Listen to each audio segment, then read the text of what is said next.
मे और माइट का प्रयोग। यूज ऑफ मे अर्थात मे का प्रयोग। कैन के समान ही वाक्य के हिंदी अर्थ के अंत में सकता है का अर्थ देता है, परंतु सेंस के अनुसार यूसेज अर्थात प्रयोग भिन्न है, क्योंकि कैन के सेंस में जहां कठोरता अथवा दृढ़ता के भाव होते हैं, वहीं मे के प्रयोग से कोमलता अथवा मधुरता के भाव मिलते हैं। मे का प्रयोग भिन्न भिन्न परिस्थितियों में किया जाता है, जो इस प्रकार है। नंबर 1, मे का प्रयोग अपनी इच्छाओं अर्थात डिजायर को प्रकट करने के लिए किया जाता है।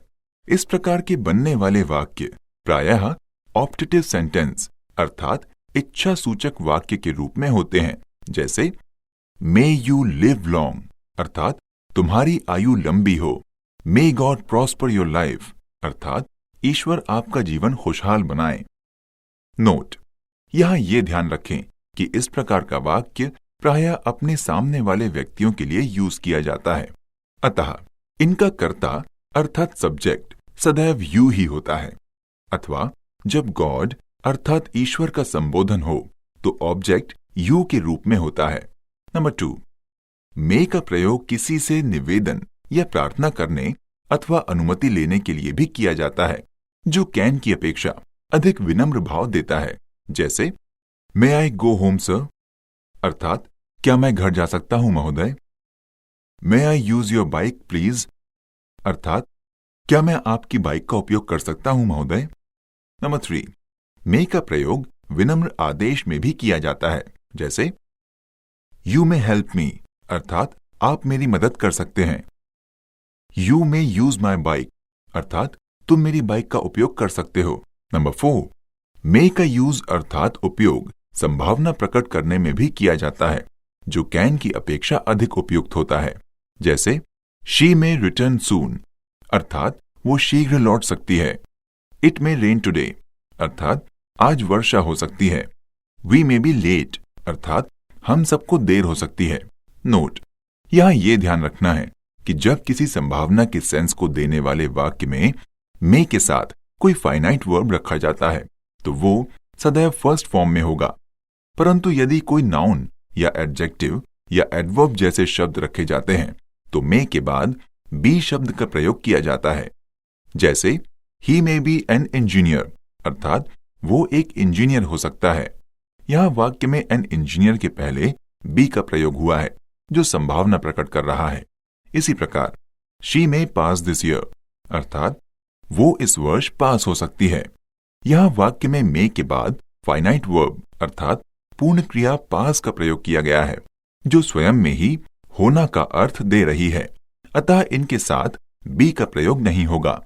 नंबर 5, मे का प्रयोग किसी कार्य का उद्देश्य प्रकट करने के लिए भी किया जाता है, जो सो दैट अथवा इन ऑर्डर दैट जैसे कंजक्शन अर्थात समुच्चय बोधक शब्द के साथ क्लॉज अर्थात उपवाक्य में प्रयोग किया जाता है। यहां यह ध्यान रखें कि मे का प्रयोग केवल प्रेजेंट टेंस में होता है, अतः संपूर्ण वाक्य की स्थिति प्रेजेंट टेंस की ही होगी, जैसे Seema runs fast so that she may win her race अर्थात सीमा तेज दौड़ती है ताकि वो अपनी दौड़ जीत सके।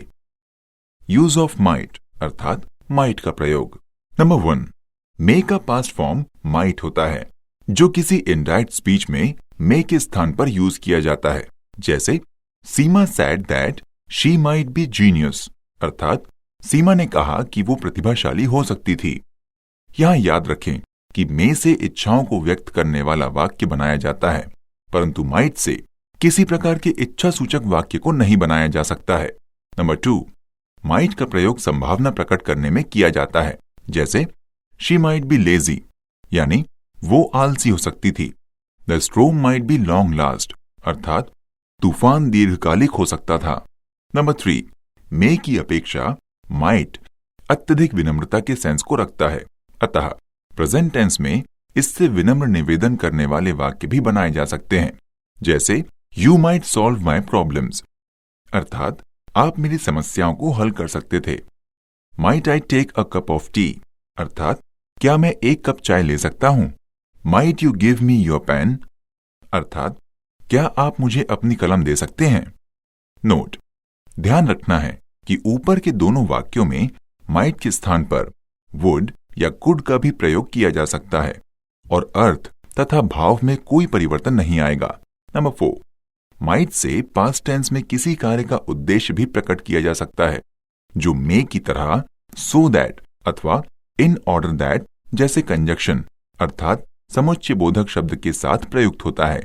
जैसे you worked hard so that you might pass this year, अर्थात तुम कठिन मेहनत करते थे ताकि तुम इस वर्ष पास हो सको।